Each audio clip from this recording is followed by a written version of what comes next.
দুঃখ ভারাক্রান্ত মন নিয়ে বলতে হয়, বাংলাদেশে আমরা শিক্ষাকে দুই ভাগে বিভক্ত করি। একটা জেনারেল শিক্ষা আর একটা মাদ্রাসা কোরআনের শিক্ষা, কোরআন এবং হাদিসের শিক্ষা। যার অন্তরের ভিতরে কোরআন এবং হাদিসের শিক্ষা আছে, এই অন্তর হলো জিন্দা। আর যার অন্তরে কোরআন হাদিস নাই, এই অন্তর মুর্দা। আমার কথা বুঝতে পেরেছেন? আপনি পার্থিব সমস্ত জ্ঞান অর্জন করেছেন, আপনি ডাক্তার, আপনি ইঞ্জিনিয়ার, আপনি বিজ্ঞানী, আপনি পররাষ্ট্র মন্ত্রণালয় চালান, আপনি বিশাল জ্ঞানী, কিন্তু কোরআন আর হাদিসের জ্ঞান আপনার অন্তরে নাই, আপনার ব্রেনে নাই। আপনি আল্লাহ এবং তার রাসূলের ভাষায় আপনি মূর্খ, আপনি জাহেল। দেখেন, এটা কেন বললাম? এটা বললাম এই জন্য, বাংলাদেশে একটা ঘটনা ঘটে গেছে। 3টা সন্তান উচ্চ শিক্ষায় শিক্ষিত। একজন হলো উপসচিব, একজন হলো বুয়েটের প্রফেসর, আরেকজন হলো সিঙ্গাপুর বা অন্য কোনো কুয়েতের প্রবাসী। এই 3 সন্তানের মা মৃত্যু হওয়ার পরে 7 দিন পর্যন্ত বাড়ির ভিতরে, মরার পরে লাশ পচে গলে গন্ধ ছড়িয়ে যাওয়ার পর আশপাশের মানুষ বুঝলো যে এই ফ্ল্যাটে কেউ না কেউ কোনো একটা সমস্যা হয়েছে। খবর নিয়ে দেখা গেল বৃদ্ধাটা দীর্ঘদিন হলে অসুস্থ। 3 সন্তান, সচিবও কোনোদিন খবর নেয় নাই, বুয়েটের যিনি লেকচারার প্রফেসর উনিও কোনোদিন খবর নেয় নাই, আর যে বিদেশ থাকে ওর তো খবরই নাই। কি কথা বলেন, ঠিক কিনা? এই নিউজটা আপনাদের চোখেও পড়তে পারে। সময়ের সবচাইতে বড় শিক্ষা এখানে, সবচাইতে বড় শিক্ষার অবক্ষয় এখানে। কোন শিক্ষা আপনি আপনার সন্তানকে দিচ্ছেন, যেই শিক্ষা দেওয়ার পরে শেষ সময়ে গিয়ে বাবা আর মাকে সন্তানরা বৃদ্ধাশ্রমে পাঠায় দেয়, যদিও বা বাড়িতে রাখে। দেখেন, মৃত্যু হয়েছে একটা মানুষের, সেই মানুষটা কি হালে মৌত হলো, সপ্তাহ পার হয়ে গেল, তার একটা সন্তান, মাঝখানে ঈদও চলে গেছে, ঈদের ভিতরেও দেখেন মিনিমাম বৃদ্ধাশ্রমে রাখলেও সন্তানরা খবর নেয়, একটু গোস্ত বিরিয়ানি পাঠায় দেয় বৃদ্ধাশ্রমে যে বাবা মারা একটু খাওয়ায় দিও। আর এই মা, আল্লাহ, গত জুমায় বলছিলাম নবী আলাইহিস সালাতু ওয়াস সালামের যেনারা মা হন, নবীদের যেনারা বিবি হন, তাদের মর্যাদা তামাম পৃথিবীর সমস্ত নারীদের চাইতে বেশি, সমস্ত নারীদের চাইতে বেশি মর্যাদা। আল্লাহ রাব্বুল আলামিন যারা নবীদের মা, যারা নবীদের স্ত্রী, তবে হেদায়েত প্রাপ্ত শর্ত, আল্লাহকে যারা স্বীকার করে নিয়েছে, বলেছে আশহাদু আল্লা ইলাহা ইল্লাল্লাহু ওয়া আশহাদু আন্না মুহাম্মাদান আবদুহু ওয়া রাসূলুহু। আমি সাক্ষ্য দিচ্ছি আল্লাহ ছাড়া আর কোনো মাবুদ, এই আওয়াজ দিয়ে বলেন, আছে নাকি? আল্লাহ ছাড়া আর কোনো রব আছে? নাই। যারা সাক্ষী দেওয়ার পরে আল্লাহর প্রতি ঈমান আনে, নবীদের প্রতি ঈমান আনার পরে আল্লাহর দেওয়া বিধানের প্রতি ঈমান আনে, এই মানুষদের ভিতরে নারীদের ক্ষেত্রে পুরুষদের যেমন আমার আল্লাহর কাছে গ্রহণযোগ্যতা আছে, তেমনি ভাবে নারীদের গ্রহণযোগ্যতাও আল্লাহর দরবারে আছে। মেয়েদের ভিতরে আল্লাহ নবী দেন নাই, মেয়ে কোনো নবী পৃথিবীতে আসেন নাই, কিন্তু সমস্ত নবী একমাত্র আদম আলাইহিস সালাম ছাড়া তাম পৃথিবীর সমস্ত নবী মায়ের গর্ভে এসে পৃথিবীতে আগমন ঘটেছে। সুবহানাল্লাহ বলবেন না? নবীদের যারা গর্ভে রেখেছেন, নবী আম্বিয়া আলাইহিস সালামদের, তাদের মর্যাদা কত বেশি, সুবহানাল্লাহ। তেমনি ভাবে হযরত ইসমাঈল আলাইহিস সালামকে, যেই মহিয়সী রমণী, শ্রেষ্ঠ নারীদের একজন, হযরত ইব্রাহিম আলাইহিস সালামের সহধর্মিণী, হযরত ইসমাঈল আলাইহিস সালামের আম্মা, ওনার মর্যাদার ক্ষেত্রে বলেছিলাম নবীদের মা কেমন মর্যাদাবান হয়। হাজেরা আলাইহিস সালামকে দেখলে বোঝা যায় ধৈর্য কারে বলে। আল্লাহ রাব্বুল আলামিন মেয়েদের একটু ধৈর্য বেশি দিয়ে বানাইছে। কথা বলেন ঠিক কি না? পুরুষদের মতো যদি অধৈর্য আমাদের মা বোনেরা হতো, একজনের সংসারও টিকতো না। কি কথা বলেন, ঠিক কিনা? তারা ধৈর্যশীল। মা কত বড় ধৈর্যশীল কল্পনা করতে পারবেন না। আল্লাহ রাব্বুল আলামিন এই দুনিয়াতে মায়ের মর্যাদা বেশি দিলেন। কেন দিলেন? কারণ মা এমন একটা ডাক। আল্লাহর নবীজি গত জুমায় বলছিলাম, স্বপ্নের ভিতরে দেখে মা আমেনা মাথায় হাত বুলাইয়া দেয়, আর স্বপ্ন ভেঙে যাওয়ার পরে দেখলো যিনি হাত বুলাইয়া দিচ্ছেন তিনি আর কেউ না, তার বড় কন্যা ফাতিমাতুস সাইয়্যিদাতুন নিসা। নবীজি চোখের পানি ছেড়ে দিয়ে বলল, আমার মা নাই, আমি এতিম, তবে আমার দুঃখ নাই, আমার বড় মেয়েটা আমার মায়ের মতো। সুবহানাল্লাহ। ফাতিমা রাদিয়াল্লাহু তাআলা আনহা বর্ণনা করলেন, ও আল্লাহর নবীর সাহাবীরা, আমি প্রতিনিয়ত লক্ষ্য করতাম নবীজি দূরে সফরে যেতেন, আমি ফাতেমার সঙ্গে দেখা করতেন, যাওয়ার সময় দেখা করে যেতেন, আবার সফর থেকে ফেরার নিজের বাড়িতে যাওয়ার আগেই আমি ফাতেমার সঙ্গে দেখা করে তারপরে বিশ্ব নবীজি নিজের হুজুরায় প্রবেশ করতেন। কি ভালোবাসা বিশ্ব নবীজি এবং তার কন্যার ভিতরে ছিল। এমনকি রাসূল সাল্লাল্লাহু আলাইহি সাল্লামের কলিজার টুকরা দুই নাতি হাসান আর হুসাইন, এই দুইটারে কলিজার চাইতে বেশি ভালোবাসতো বিশ্ব নবীজি। সুবহানাল্লাহ। আমরাও আপনারা দেখবেন ছেলের নাতি মানে ছেলের যে ছেলে মেয়ে হয়, আপনার আমার ছেলের যে ছেলে মেয়ে আর মেয়ের ছেলে মেয়ে উভয় কিন্তু নাতি নাতনি। কি কথা বলেন, ঠিক কিনা? কিন্তু ছেলের ছেলে মেয়ের চাইতে মেয়ের ছেলে মেয়ের প্রতি নানাদের মেয়ের নাতিপুতির প্রতি বেশি মহব্বত থাকে। আওয়াজ দিয়ে বলেন কথা ঠিক কিনা? এটা কেন হয়?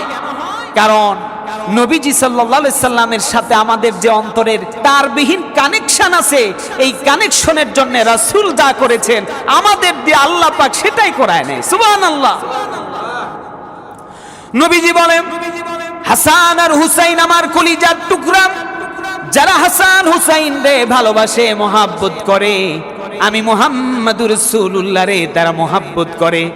আর হাসান হুসাইন রে যারা কষ্ট দেয়, আমি মুহাম্মদুর রাসূলুল্লাহ সাল্লাল্লাহু আলাইহি ওয়াসাল্লাম রে তারা কষ্ট দেয়।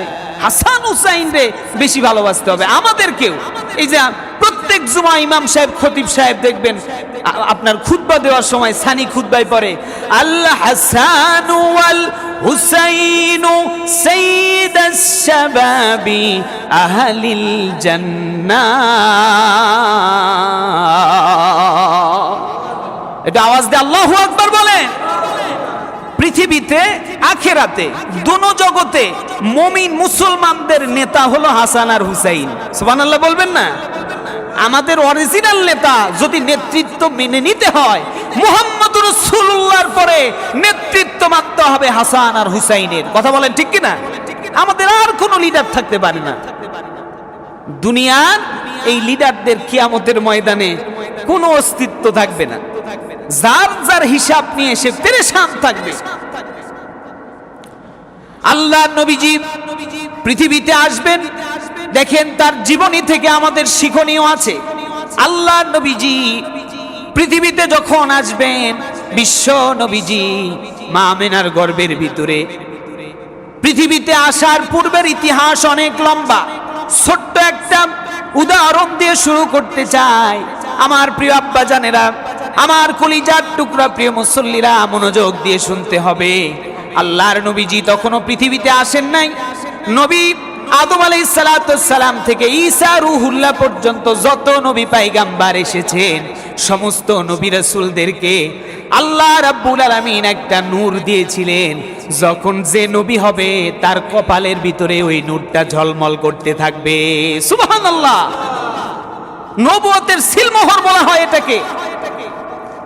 নবী আসবেন, আল্লাহর নবীজি পৃথিবীতে আসবেন, কিন্তু নবী আলাইহিস সালাম হযরতে নবী আলাইহিস আমার নবী আপনার নবী মুহাম্মদুর রাসূলুল্লাহ, সকলে বলেন সাল্লাল্লাহু আলাইহি ওয়াসাল্লাম, উনি আসবেন কুরাইশ বংশের ভিতরে। আরবের ভিতরে শ্রেষ্ঠ বংশের নাম কুরাইশ। এই কুরাইশ বংশ আল্লাহর প্রিয় জন্য কোরআনে আল্লাহ একটা স্বতন্ত্র সূরাই নাজিল করে দিয়েছেন, লি ইলাফি কুরাইশ ইলাফিহিম রিহলাতাশ শিতাই ওয়াস সাইফ ফালইয়াবুদু রব্ব হাযাল বাইত। সুবহানাল্লাহ বলেন। রব্ব হাযাল বাইত শব্দের অর্থ আল্লাহর ঘর। কার ঘর? কাবা শরীফকে বুঝানো হয়েছে গোলাম বিপদে পড়বা, গোলাম মুসিবতে পড়বা, যে কোনো সমস্যায় পড়বা, রব্বা হাযাল বাইত, এই বাড়ির মালিকের কাছে চাও, তোমার সব সমস্যার সমাধান এই বাড়ির মালিক আল্লাহ সুবহানাহু ওয়া তাআলা করে দেবে। সুবহানাল্লাহ বলেন। কুরাইশ বংশে আব্দুল্লাহর উদরে মা আমিনার গর্ভে মুহাম্মদুর রাসূলুল্লাহ পৃথিবীতে আগমন করবেন। আল্লাহর নবীজি আসার পূর্বে আল্লাহ রাব্বুল আলামিন এই নূরটা নবীজির আব্বা জান আব্দুল্লাহর মাথার ভিতরে এই নূরটা সেট করে দিলেন। সেই সময় আব্দুল্লাহর মতো এত সুন্দর চেহারা বিশিষ্ট কোনো মানুষ আর পৃথিবীতে ছিল না। আব্দুল্লাহকে আমার আল্লাহ এত সুন্দর করে সৃষ্টি করেছিলেন। আল্লাহর নবীজির আব্বাকে, আল্লাহর নবীজির আব্বার জামানায়, আব্দুল্লাহর জামানায় ওই সময় নওফেল নামে এক পাদ্রী ছিল। তাওরাত, জাবুর, ইনজিল তিনটা কিতাবের পণ্ডিত ছিল। আব্দুল্লাহকে যতবার নওফেলের নজরে পড়েছে, নওফেল বলেছে এই আব্দুল্লাহ সাধারণ কোনো যুবক নয়, এই আব্দুল্লাহর অবশ্যই কোনো না কোনো বড় কোনো উদ্দেশ্যে আল্লাহ রাব্বুল আলামিন পৃথিবীতে পাঠিয়ে দিয়েছেন। আমার বিশ্বাস শেষ জামানায় বিশ্ব নবী যে আখিরি নবীর আগমন ঘটবে, এটা অন্য কারো ঔরসে নয়, এটা হযরতে আব্দুল্লাহর ঔরসে আল্লাহ রাব্বুল আলামিন আখিরি নবী পয়গম্বর পৃথিবীতে পাঠাবে। সুবহানাল্লাহ। আব্দুল্লাহরে টার্গেট করলেন। আর নওফেলের এক রমণী সুন্দরী গুণবতী মেয়ে ছিল, নাম ছিল মরিয়ম। কি নাম? আওয়াজটা বলেন না, কি নাম? আরেকটা মারিয়াম ছিল, সেটা ঈসা আলাইহিস সালামের আম্মা। এটা হলো ঈসা আলাইহিস সালামের জামানার কথা। আর এখন যে মারিয়ামের কথা বলছি, এটা আল্লাহর নবীজির জন্মের কিছু পূর্বের কথা। নওফেল ডাক দিয়ে তার কন্যাকে বললেন, মারিয়াম রে, আমি আব্দুল্লাহর চেহারার দিকে তাকায়া দেখি তাওরাত মিলাই, জাবুর মিলাই, ইনজিল মিলাই, এই তিনটা কিতাবের ভিতরে এছাড়াও যত কিতাব আমি পড়েছি, বিশ্ব নবীজি আখিরি নবীজির আগমন ঘটবে। নবীজি যার মাধ্যমে পৃথিবীতে আসবে, যার ঔরসে আসবে, তার বর্ণনা যেভাবে বর্ণনা করা হয়েছে, আমি আব্দুল্লাহর চেহারার ভিতরে আমি শেষ নবীর আগমন ঘটার সব সিমটম আমি আমার চোখ দিয়া দেখতে পাই। আল্লাহু আকবার। যদি তুমি আখিরি পয়গম্বরের মা হতে চাও, আব্দুল্লাহর সঙ্গে ভালো সম্পর্ক রাখো। আমি নিয়ত করেছি মারিয়াম তোমারে আব্দুল্লাহর সঙ্গে বিবাহ দেব। আব্দুল্লাহরে যদি বিয়ে করতে পারো, আব্দুল্লাহর ঔরসে মুহাম্মদুর রাসূলুল্লাহ আসবে, আর তুমি মারিয়াম হয়ে যাবা মুহাম্মাদের মা। সুবহানাল্লাহ। আর আমি নওফেল হব আল্লাহর নবীজির নানা। এর চাইতে সুখের সংবাদ আর কি হতে পারে? সুবহানাল্লাহ। নওফেল প্রস্তাব দিল আব্দুল্লাহর আব্বা আব্দুল মুত্তালিবকে। বলল, বন্ধু, দোস্ত, তোমার সন্তানটারে আমার চাই। মাঝখানে ঘটনা ঘটেছে, আমাদের আদি পিতা, আমাদের জাতির পিতা ইব্রাহিম আলাইহিস সালাম যখন ইসমাইল আলাইহিস সালামের গলার উপরে তরবারি চালাইলেন, এই ঘটনার পরে দ্বিতীয় আরেকটা জব হইছে। এই জন্য আল্লাহর নবীকে বলা হয় দুইজন জবাইকৃত বাবার সন্তান। সুবহানাল্লাহ বলেন। ইব্রাহিম আলাইহিস সালামের আরো সন্তান ছিল ইসহাক। ইসহাকের বংশে অনেকগুলো নবী পয়গম্বর এসেছে, কিন্তু আমার নবী ইসমাইল আলাইহিস সালামের বংশধর। ইসমাইল আলাইহিস সালামের পরে আর কোন নবুয়তি আল্লাহ পাক কাউরে দেন নাই, শুধুমাত্র আমার নবীরে দিয়েছে। সুবহানাল্লাহ বলেন। আমার নবীজি ইসমাইল আলাইহিস সালামের বংশধর। ইসমাইল আলাইহিস সালাম নবীজির আব্বা হচ্ছেন নবী হিসেবে। আবার নিজের বাবা আব্দুল্লাহ ওনাকেও জবাই করতে নিয়েছিল। কখন? মরুভূমির ভিতরে পানির সংকট, আরবে পানি নাই। পানির সংকট নিরসনের জন্য আব্দুল মুত্তালিবের কাছে সমস্ত আরাবিয়ান নেতৃত্ববৃন্দ গিয়ে বলল, আব্দুল মুত্তালিব, আপনি তো কাবা শরীফের খাদেম, আপনি পারবেন এই সমস্যার সমাধান করতে। আব্দুল মুত্তালিব কাবা শরীফের দেওয়ালের ভিতরে হাত দিয়া মালিক রে ডাক দেয়, মালিক, ও কাবার মালিক রে, যেই হাউজে জমজম ইব্রাহিম আলাইহিস সালাতু ওয়াস সালামের কলিজার টুকরা ইসমাইলের পায়ের আঘাতে এই কাবা শরীফের পাশে আপনি চালু করে দিয়েছিলেন, এটা বন্ধ হয়ে গেছে। রব্বে কাবা, যদি এই হাউজে জমজমটা আপনি আবার চালু করে দেন, আমার 10টা সন্তান আছে, আমি একটা সন্তান আল্লাহর হস্তে কাবা শরীফের চৌকাঠের উপরে কুরবানি করে দেব। সুবহানাল্লাহ বললেন না? এটা আওয়াজ দিয়ে সুবহানাল্লাহ বলেন না সবাই? আমার নবীজির বাবাকেও কুরবানি হওয়ার একটা প্রস্তুতি সম্পূর্ণ হয়েছিল। আমরা এমনি এমনি ইসলাম পাইনি আব্বাজান। এই ইসলামের জন্য কতবার কত নবীকে অগ্নি পরীক্ষা দেওয়া লাগছে, এটা কল্পনাও করতে পারবেন না, চিন্তাতেও আসবে না। ইব্রাহিম আলাইহিস সালাতু ওয়াস সালামের সিলসিলা ধরে আল্লাহ নবীজির আব্বা আব্দুল্লাহকে নিয়ে আব্দুল মুত্তালিব কূপ খনন করলেন স্বপ্নের ভিতরে, আল্লাহর কাছে এইভাবে মানসদ করলো, এভাবে নিয়ত করলো, আল্লাহ যদি হাউজে জমজম আবার পুনরায় চালু হয়ে যায়, 10টা সন্তানের ভিতরে একটারে আমি আপনার কাবা শরীফের চৌকাঠে আমি জবাই করে আপনার উদ্দেশ্যে উৎসর্গ করে দেব। আল্লাহ দোয়া কবুল করে নিলেন। কাবায় গিয়ে যদি কেউ দোয়া করে, দোয়া কবুল হয়ে যায়। সুবহানাল্লাহ বলবেন না? এই যে নব্য যারা হাজি মক্কা মদিনা ফেরত, আল্লাহ নবীজি বলেছে যারা হজ করে আসে তাদের কাছে ছুটে যাও, তাদের থেকে দোয়া নাও, কারণ তারা যে জায়গা থেকে আসছে ওই জায়গা পবিত্র, তাদের জবান পবিত্র, তাদের পা পবিত্র, তাদের হাত পবিত্র, তারা দোয়া করলে দোয়া আল্লাহর দরবারে কবুল হয়ে যায়। আওয়াজ দিয়ে বলেন না সুবহানাল্লাহ? আমার প্রিয় আব্বাজানেরা, আল্লাহর নবীজি জনাবে মুহাম্মদুর রাসূলুল্লাহর জীবনী দেখেন, কি পরিমাণ ত্যাগ ছিল। আব্দুল্লাহর আব্বা এবং আব্দুল্লাহ দুইজনে মিলে স্বপ্নের ভিতরে আব্দুল্লাহর বাবাকে দেখানো হলো যে আপনি যদি কাবা শরীফের এই পাশে যদি খনন শুরু করে দেন, তাহলে সেখান থেকে হাউজে জমজম চালু হয়ে যাবে। ঠিকই স্বপ্নের বর্ণনা অনুযায়ী এবার আব্দুল মুত্তালিব আব্দুল্লাহর সাথে নিয়ে, একটা সন্তান সাথে নিয়ে ওই জায়গায় খনন শুরু করে দিল। খুঁড়তে খুঁড়তে একটা পর্যায়ে গিয়া হাউজে জমজম হযরতে ইসমাইলের পায়ের আঘাতে যেটা চালু হয়েছিল, আল্লাহর কুদরতে এটা আবার পুনরায় আপনার কাবার মালিকের কাছে ওয়াদা দিয়েছেন, আর আপনি কুরাইশদের নেতার ওয়াদা যদি পালন না হয়, আপনার নেতৃত্ব নষ্ট হবে, আপনি মুনাফিক হবেন। আমি সন্তান এটা মেনে নিতে পারবো না। আমি আব্দুল্লাহ রাজি আছি, আমারে নিয়ে কাবার চৌকাঠে জবাই দেন আল্লাহর উদ্দেশ্যে। সুবহানাল্লাহ বলেন। আব্দুল্লাহর কথা শুনে আব্দুল মুত্তালিব তরবারিটা, খোশবদ্ধ তরবারি, উলঙ্গ তরবারি নিয়ে আব্দুল্লাহরে জবাই করবে জুমার দিনে গিয়ে হাজার হাজার মানুষ সমাবেত হয়ে গেল। আব্দুল্লাহরে নিয়ে যাওয়ার পরে যখন জবাই দেবে, এমত অবস্থায় নওফেলের মেয়ে যার নাম বলেছিলাম মারিয়াম, এই পুরা মক্কার ভিতরে, আরবের ভিতরে নারীদেরকে নিয়ে ঐক্যবদ্ধ হয়েছে। যদি কোনো ব্যক্তি আমার মুহাম্মদ রাসূলুল্লাহ যার মাধ্যমে পৃথিবীতে আসবেন, ওই তার বাবাকে যদি কেউ কুরবানি করে দেয়, এটা মেনে নেব না। বলে আব্দুল্লাহর মতো সুন্দর বাসনভঙ্গি, সুন্দর চেহারা বিশিষ্ট আর একটা যুবক সন্তান কি আরবে আছে? সবাই বলল না। মেয়েরা তো সুন্দর ছেলেদেরকে দেখে একটু বেশি আবেগ বশত তাদের ভালোবাসে বেশি। কথা বলেন ঠিক কিনা? মায়ের সুন্দর ছেলের প্রতি মায়ের আলাদা একটা সফট কর্নার থাকে।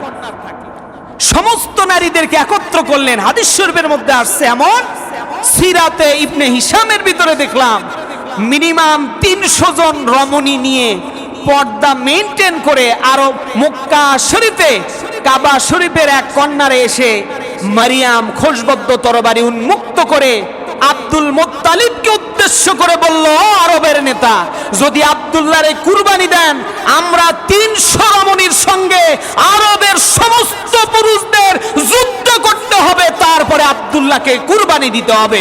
সুবহানাল্লাহ। আমরা আব্দুল্লাহরে কুরবানি হতে দেব না।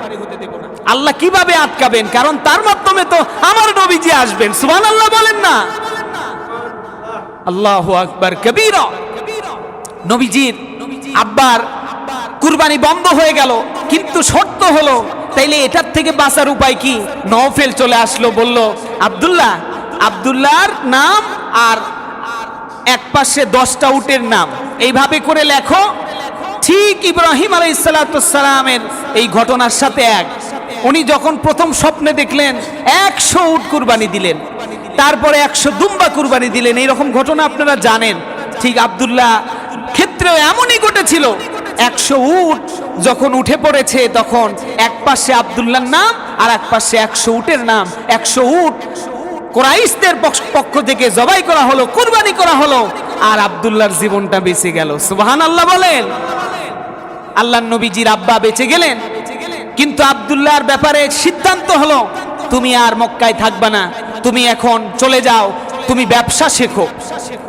আব্দুল্লাহরে বলা হলো, তোমার বিবাহের উপযুক্ত বয়স, ইনকাম করা শুরু করে দাও, তোমারে বিবাহ করানো হবে। কোন সময় জানি তোমার বাড়িতে বধূ চলে আসবে, অতএব ইনকাম করা শুরু করে দাও। তখন আব্দুল্লাহর বাবা আব্দুল মুত্তালিবের বন্ধু ছিল নওফেল, নওফেলের বন্ধু ছিল নবীজির যিনি নানা হয়েছে পরবর্তীতে, তিনি নবীজির নানা যিনি হয়েছে তিনি আর কেউ না, মা আমেনার বাবা तमाम পৃথিবীর সমস্ত মানুষদের যিনি কলিজার টুকরা মুহাম্মদ রাসূলুল্লাহকে উপহার দিয়েছেন, সেই রমণীর আব্বা। উনি বন্ধু হিসাবে আব্দুল্লাহরে লালন পালনের দায়িত্ব নিলেন, আর তারে ব্যবসা শিখানোর কথা বলে তারে নিয়ে গেল সিরিয়াতে। সেখান থেকে আসার পথে ডাকাত দল তাদেরকে গ্রেফতার করলো। কিন্তু আল্লাহ রাব্বুল আলামিন আসমান থেকে অশ্বরাহী কিছু ঘোড়ার উপরে কিছু ফেরেশতা মানব রূপে পাঠিয়ে দিয়ে ডাকাত দলকে পরাজিত করে আব্দুল্লাহরে বাঁচিয়ে দিলেন। এই ঘটনা দেখে আল্লাহর নবীজির আব্বার এই ঘটনা দেখে সিদ্ধান্ত হলো, আর দেরি করা যাবে না, আমার কন্যার সঙ্গে আব্দুল্লাহর বিবাহ দিয়ে দেব। সুবহানাল্লাহ। তার নাম ছিল ওহাব জুহরি। কি নাম? ওহাব জুহরি। এই ওহাব জুহরি ছিল আব্দুল মুত্তালিবের বন্ধু। খবর পাঠালেন, চিঠি দিয়ে পেগাম করলেন আব্দুল মুত্তালিব রে, ওহাব জুহরি, যে তোমার ছেলেরে আমার খুব পছন্দ হয়েছে, আমার একটা কন্যা সন্তান আছে, যদি পছন্দ হয় তোমরা আসো, দেখা বিয়ের কাজ সম্পন্ন করবো। এইদিকে কিন্তু নওফেল তার মেয়েকে রেডি করে রাখছে, নবীজির সঙ্গে, নবীর আব্বার সঙ্গে আব্দুল্লাহর সঙ্গে বিবাহ দেবে। মনে আছে আপনাদের? মারিয়ামকে। কিন্তু ঘটনা তো অন্যদিকে ঘটতেছে, কারণ আল্লাহ যেখানে লিখে রাখছে বাবা দুনিয়া উল্টে যাবে, ওখানেই বিয়ে হবে। কি কথা বলেন, ঠিক কিনা? জন্ম, মৃত্যু, বিবাহ এগুলো কার হাতের লেখা? সবাই আওয়াজ দিয়ে বলেন, কার হাতের লেখা? আল্লাহ যেখানে চাইবে সেখানেই হবে। আপনি চাইবেন না, দেখবেন আল্লাহ ওখানে ঘুরাই নিয়ে গেছে। আবার আপনি যেখানে চান সেখানে 1000বার চেষ্টা করেও হবে না। কথা বলেন, ঠিক কিনা? নবীজির নানা ওহাব জুহরি, আল্লাহ নবীজির কলিজার টুকরা আম্মা, নবীজির ফুবু ছিল একজন সুন্দরী। ফুবুরে পাঠাইলেন ওহাব জুহরির বাড়িতে গিয়ে আমেনারে দেখলেন এক নজর। দেখার সঙ্গে সঙ্গে নবীজির ফুপ্পির আমেনারে পছন্দ হয়ে গেছে। বাবার কাছে এসে বলছে, আব্বা, এত সুন্দর রমণী আরবে আর একটাও নাই। আব্দুল্লাহর মতো সুন্দর ছেলের জন্য আমেনাই যথার্থ, সেই সঠিক একটা জুটি হবে। অতএব দেরি করবেন না, তাড়াতাড়ি করে আব্দুল্লাহর সঙ্গে আমেনার বিবাহ কমপ্লিট করে দেয়। আব্দুল্লাহর সঙ্গে রাতের ভিতরেই আমেনার বিয়ে হয়ে গেল। তারা ফুল সজ্জার রাত কমপ্লিট করে আব্দুল্লাহ আরবে চলে আসছে, মক্কার ভিতরে চলে আসছে। মারিয়ামের দোতলা বিল্ডিং ছিল আরবের ভিতরে, সেই সময় দোতলা বিল্ডিং। দোতলা থেকে যেই রাস্তা দিয়ে আব্দুল্লাহ হেঁটে যায়, ওই রাস্তা দেখা যেত। মারিয়াম লক্ষ্য করেছে সব সময় আব্দুল্লাহ এই রাস্তায় যায়। যাওয়ার পথে তার চেহারার ভিতরে যেই নূর আমি দেখতাম আগে, আজ গেল কই? আজ এরকম শুকনা শুকনা লাগে কেন আব্দুল্লাহরে? আব্দুল্লাহরে মারিয়াম দেখলো। ও আব্দুল্লাহ, দাঁড়াও, কথা আছে তোমার সঙ্গে। তুমি গত রাতে বিবাহ করেছো। আব্দুল্লাহ তো চমকে গেছে, যে বিয়ে করছি এটা পৃথিবীর কেউ জানে না। আমার বাপ, আমার শ্বশুর, আমার বোন আর আমি, আমার বিবি সারা। তাইলে মারিয়াম জানলো কিভাবে? মারিয়াম তুমি কিভাবে জানলা আমি বিবাহ করেছি? আল্লাহ নবীজির কলিজার টুকরা আব্বাজান বলল, আব্দুল্লাহ বলল, মারিয়াম কেমনে জানো আমি বিবাহ করছি? বলে, আব্দুল্লাহ রে, আমার বাবা তাওরাত, জাবুর, ইনজিল তিনটা কিতাবের পণ্ডিত। তোমার মাথার ভিতরে যেই নূরটা ছিল, যেই চেহারার সৌন্দর্য ছিল, এটা কেবলমাত্র একমাত্র নূরে মুহাম্মাদির কারণে তোমার কপালটা উজ্জ্বল ছিল। সুবহানাল্লাহ।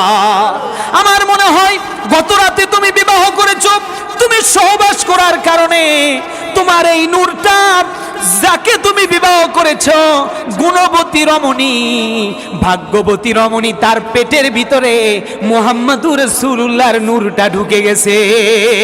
আল্লাহু আকবার। আমিনা গুণবতী, ভাগ্যবতী রমণী, তার পেটের ভিতরে মুহাম্মাদুর রাসূলুল্লাহকে জায়গা করে দিলেন।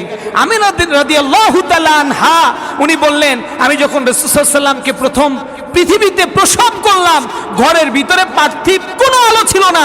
মুহাম্মাদুর রাসূলুল্লাহ অন্ধকার এই ঘরে যখন তারে আমি প্রসব করেছি, আমার অন্ধকার ঘর মনে হলো পূর্ণিমার চাঁদটা পৃথিবীতে আগমন ঘটেছে। আসমানের চাঁদ আসমানে নাই, আমার ঘরে উদিত হয়েছে। সুবহানাল্লাহ। এজন্যই তো কবি বলেছে, তোরা দেখে যা আমিনা মায়ের কোলে, মধু পূর্ণিমারি সেথায় চাঁদ দোলে। তোরা দেখে যা আমিনা মায়ের কোলে। সুবহানাল্লাহ বলবেন না? কি নবী পাইছি আমরা!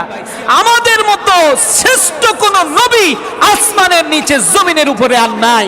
আমাদের মতো শ্রেষ্ঠ কোন উম্মত আসমানের নিচে জমিনের উপরে আর নাই। সুবহানাল্লাহ বলবেন না? পবিত্র কালামে হাকিমে আল্লাহ রাব্বুল আলামিন বললেন, কুনতুম খায়রা উম্মতি উখরিজাত লিন-নাসি তা'মুরুনা বিল মা'রুফি ওয়া তানহাউনা আনিল মুনকার। এই আওয়াজ দিয়ে সকলে বলে আল্লাহু আকবার। আরো জোরে বলে আল্লাহু আকবার। এই হাত তুলেন তো, সবাই হাত তুলেন তো। গরুর গোশত খেলে তো শক্তি বাড়ে। কুরবানির এক সপ্তাহ গরুর গোশত খাইছেন, শক্তি কমলে তো হবে না। লিল্লাহে তাকবীর, নারায়ে তাকবীর। আমরা কার উম্মত? বলেন তো, আমরা কার উম্মত? মুহাম্মদুর রাসূলুল্লাহর উম্মত সাল্লাল্লাহু আলাইহি ওয়াসাল্লাম। নবীজির যত অনুসারী ছিল, সমস্ত অনুসারীরা বীর ছিল, বীর। হযরত সাইয়েদনা ওমর ফারুক রাদিয়াল্লাহু তাআলা বীর ছিল। কথা বলেন ঠিক কি না? খালিদ বিন ওয়ালিদ বীর ছিল, হযরতে হানজালা বীর ছিল। তামাম পৃথিবীতে এখন অবধি পর্যন্ত মুসলমানদের যে বীরগাথা ইতিহাস, গোটা পৃথিবীতে এমন কোন ধর্ম নাই, এমন কোন ইতিহাস নাই মুসলমান বীরদেরকে টপকায় গেছে। কথা বলেন ঠিক কি না? এটা আমাদের অহংকার। কিয়ামতের ময়দানে সমস্ত নবীর উম্মতদের হিসাব কমপ্লিট। আল্লাহর নবীজির তখনও হিসাব হয় নাই। নবীজির যত উম্মত আছে সমস্ত নবীরা জান্নাতের দরওয়াজায় গিয়ে অপেক্ষা করছে। জান্নাতের দরজায় যিনি দাঁড়িয়ে আছে, রিদওয়ান, উনি জিজ্ঞাসা করল, আদম রে, ও আদম, তুমি তো শুরুতে সর্বপ্রথম নবী হলো তুমি, হিসাব নিকাশ কমপ্লিট, কেন দাঁড়িয়ে আছো দরজার সামনে? জান্নাতে প্রবেশ করো। আদম আলাইহিস সালাম বললেন, খবরদার, খবরদার, কখনো এটা বলবা না আমি প্রথম নবী হতে পারি মর্যাদার দিক থেকে। আমার সন্তান মুহাম্মাদুর রাসূলুল্লাহ সাল্লাল্লাহু আলাইহি ওয়াসাল্লাম শ্রেষ্ঠ নবী। যতক্ষণ পর্যন্ত আল্লাহ নবীজি জান্নাতের ভিতরে তার উম্মতদেরকে নিয়ে প্রবেশ না করবে, ততক্ষণ পর্যন্ত আমি আদমের ক্ষমতা নাই জান্নাতে প্রবেশ করি। সুবহানাল্লাহ। নবীজি, দয়ার নবীজি, উম্মতের কাঙ্গাল। কিয়ামতের দিনে আল্লাহর কাছে বলবে, আল্লাহ সমস্ত উম্মতদেরকে জাহান্নামে দেবেন, জান্নাতে দেবেন, আমার একটাই আরজি। নবীজি সেজদায় পড়ে কাঁদতে থাকবেন। ডাক দাও, ইয়া রাসূলুল্লাহ, ইয়া হাবিবাল্লাহ, সেজদা উঠান, দেরি করবেন না।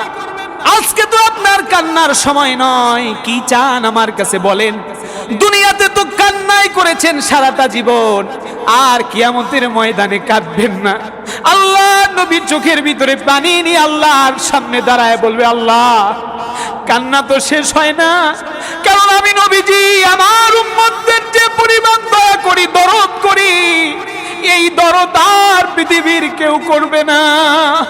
ও আল্লাহ, আমার চাওয়া একটাই, জাহান্নামের দরজার সামনে একটা চেয়ার আমারে বানায়া দেন, আমি ওই চেয়ারে বসে থাকবো। আমার কোন উম্মতরে টেনে হেসড়ে জাহান্নামের ফেরেশতারা জাহান্নামের জিনজির পরায়া টেনে হেসড়ে জাহান্নামের ভিতরে ফেলাবে, আমি আল্লাহর নবীজি দেখবো। দেখার সঙ্গে সঙ্গে উম্মতের হাতটা ধরবো, হাত ধরে তারে আপনার সামনে নিয়ে আসে ফরিয়াদ করব, সুপারিশ করব, আপনি আল্লাহ ওই উম্মতরে মাফ করে দিয়া তারে জান্নাত দেবেন। এটাই আমার সবচাইতে বড় পাওয়া। আল্লাহু আকবার। নবীজি আমাদের জন্য এখনো মদিনায়, কিতাবের মধ্যে আসছে নবীজি কেঁদে কেঁদে মদিনার বালিগুলো ভিজিয়ে ফেলে। সুবহানাল্লাহ বলবেন না? নবীজি কাঁদে আর আমরা চাষতলে বসে হাসি, আমরা ঘরেতে হাসি, টিভি সিরিয়াল দেখে হাসি, আমাদের হাসি থামেই না। ফালিয়াদহাকু কালিলা ওয়া ইয়াবহাকু কাসীরা। আল্লাহর দরবারে গোলামের কান্না বেশি প্রিয়, হাসি প্রিয় নয়। হাসি শয়তানের পক্ষ থেকে আসে। আওয়াজ দিয়ে বলেন কথা ঠিক কি না? আপনি চিন্তা করেন, সারাটা দিন যত হাসেন, 1 মিনিট কি আপনার চোখ দিয়ে কখনো পানি বের হয়, কান্না আসে? মোবাইল টিপেন তখন হাসেন, গল্প করেন হাসেন, অফিসে যখন যেখানে যান সেখানেই হাসির টপিক থাকবে, হাসবেন। আরে হাসলে অন্তর মরে যায়, আর কাঁদলে আপনার দিল জিন্দা হয়, আপনার এই অন্তর চক্ষু তাজা হয়ে যায়। অন্তর চক্ষু দিয়া জান্নাত দেখতে পাবেন, মক্কা মদিনা নবীজির জিয়ারত আপনার অন্তরে হবে। সুবহানাল্লাহ। সাহাবী জিজ্ঞাসা করলে, ইয়া রাসূলুল্লাহ, আমার তো কান্নায় আসে না, আমি কত চেষ্টা করি, আমার চোখ দিয়ে পানি বের হয় না। নবীজি বলল, আমার সাহাবী, তোমার কান্না কেন আসে না? গুনাহ করতে করতে অন্তরটারে তুমি পাথর বানায়া ফেলছো, এ কারণে তোমার আর কান্না আসে না। অন্তরের ভিতরে কোরআনের প্রেম, নবীজির দরদ, আল্লাহর ভয় উঠে গেছে, এ কারণে তোমার অন্তর থেকে কান্না আসে না। তবে হ্যাঁ, তুমি একগ্র চিত্তে যদি ধ্যানে খেনে এককভাবে যদি আল্লাহর স্মরণ করতে থাকো, জাহান্নামের কথা স্মরণ করতে থাকো, অবশ্যই অবশ্যই তোমার চোখের ভিতরে পানি আসবে। তাম পৃথিবীর সব কিছু কিন্তু টাকা দিয়া পয়সা দিয়ে কেনা যায় আব্বা জানেরা, কেবলমাত্র শুধুমাত্র একমাত্র চোখের পানি টাকা দিয়ে কেনা যাবে না। সব চোখের পানি নয়। তাহাজ্জুদের নামাজে দাঁড়িয়ে আপনার চোখ থেকে যে পানি বের হবে, এই পানি আপনি তাম পৃথিবী বিক্রি করে হলো 1 ফোঁটা পানি কিনতে পারবেন না। কথা বলেন ঠিক কিনা? আর এই পানিটা আল্লাহর কাছে দামি। এই যে গত 2 দিন পূর্বে যে পরিমাণ বজ্রপাত হয়েছে, এই শেরপুরে মনে হয় টেকাই যায় না। এত ফজরের সময় আপনারা যারা উপলব্ধি করছেন, যত ঘুমান্ত ব্যক্তি হোক, আমার বিশ্বাস যে এই বজ্রপাতের আওয়াজে তার ঘুম ভেঙে গেছে। আওয়াজ দেব, কথা বলেন ঠিক কিনা? কোরআনুল কারীমে আল্লাহ রাব্বুল আলামিন বলেছেন, ইজা যুলজিলাতিল আরদু জিলজালাহা। আমি যখন কিয়ামত সংগঠিত করব, দুনিয়াটারে কাঁপুনি করব, কাঁপুনি সৃষ্টি করব। এই যে যখন বজ্রপাত হয়, বলেন তো বিল্ডিং গুলো কি একটু হলেও কাঁপে কি কাঁপে না? এর আওয়াজ দিয়ে বলেন, কাঁপে কি কাঁপে না? আপনার অন্তরের কাঁপুনি সৃষ্টি হয়ে যায়। এই কাঁপুনি ধরানোর মালিক কে? আওয়াজ দিয়ে বলেন না কে? আসমান থেকে বজ্রপাত ঘটিয়ে দুনিয়াকে তছনছ করে দেওয়ার মালিক যিনি, তার নাম কি? পিছনে যারা আছেন তারা আওয়াজ দেবেন। বৃষ্টি দেয় কে? মেঘ দেয় কে? বজ্রপাত দেয় কে? আল্লাহর রহমত দেয় কে? সেই মহান রবের জন্য আমরা সিজদা দেব, রুকু করব, কুরবানি করব, আমাদের জানকে উৎসর্গ করব। ইনশাআল্লাহ। এ রাজি আছেন আপনারা? ইনশাআল্লাহ। আল্লাহ পাক আমাদের কবুল করে নাই, বলেন আমিন। দ্বিতীয় কথা, যে এই মসজিদের এই যে প্রথম তালাটা, দ্বিতীয় আরেকটা তালা আছে উপরে, এই তালায় দেখেন এসি লাগানো হয়েছে, কত সুন্দর ব্যবস্থা। এটাতে আপনারা খুশি না নারাজ? আওয়াজ দিয়ে বলেন না খুশি না নারাজ? আপনারা দোয়া করবেন মসজিদ পরিচালনা পরিষদ যেনারা যোগ্য, আল্লাহ পাক তাদের হায়াতে বারকা দান করে, বলেন আমিন।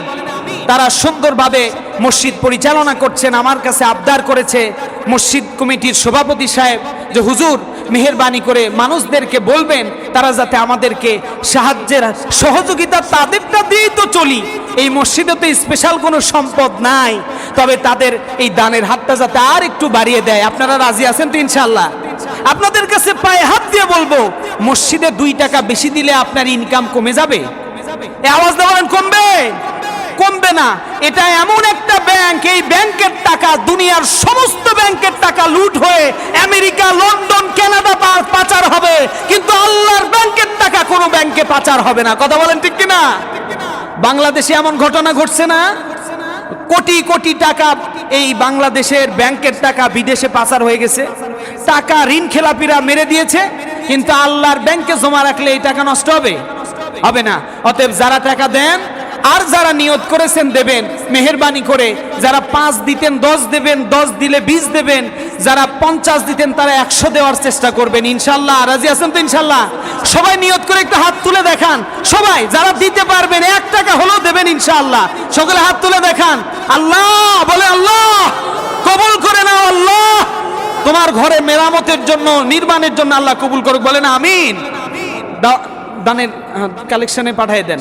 সম্মানিত আমার প্রিয় দিনদার ভাইয়ের, আপনাদের কাছে আদায়ের জন্য যাচ্ছে, যে যা পারেন, জুলুম নাই বাবা, আপনাদের পায়ে হাত দিয়ে বলি, এটা আপনাদের প্রতিষ্ঠান, আমার বাপদাদার সম্পদ নয়, কমিটিরও বাপদাদার কোনো সম্পদ নয়। আপনারা দিলেই এই মসজিদটা পরিচালনা হবে, সুন্দরভাবে হবে। আমার প্রিয় উপস্থিত মুসল্লি কেরাম, আপনাদের দৃষ্টি আকর্ষণ করে বলছি, আপনাদেরকে গত জুমাও বলেছিলাম একটু আর্লি আসবেন, আগে আগে আসবেন। আলোচনা শুনতে কষ্ট হয় আপনাদের? আওয়াজ দিয়ে বলেন না, কষ্ট হয়? আওয়াজ দিয়ে বলে কষ্ট হয়? ভালো লাগলে আগে আসবেন ইনশাআল্লাহ। যত কোরআন শুনবেন অন্তরের মরিচা দূর হবে, যত হাদিস শুনবেন অন্তরের মরিচা দূর হয়ে যাবে। আপনারা একটু আগে আসবেন। সারা সপ্তাহে তো কাজ করেনি, জুমার দিন একটু কাজ কম করবেন। জুমার দিন আজানের আগেই আপনার গোসল কমপ্লিট হবে। বিশ্বাস করেন, যারা জুমার দিনে আগে আগে মসজিদে আসে, নামাজ আদায় করে, আল্লাহ নফল হজের সওয়াব তার আমলনামায় দিয়ে দেয়। সুবহানাল্লাহ। কারণ গরিবের হজ জুমার দিনে। সুবহানাল্লাহ বলেন। আল্লাহ আমাদেরকে সঠিকভাবে জুমার নামাজ আদায় করে এই মসজিদে বেশি বেশি দান সদকা করার তৌফিক দান করে।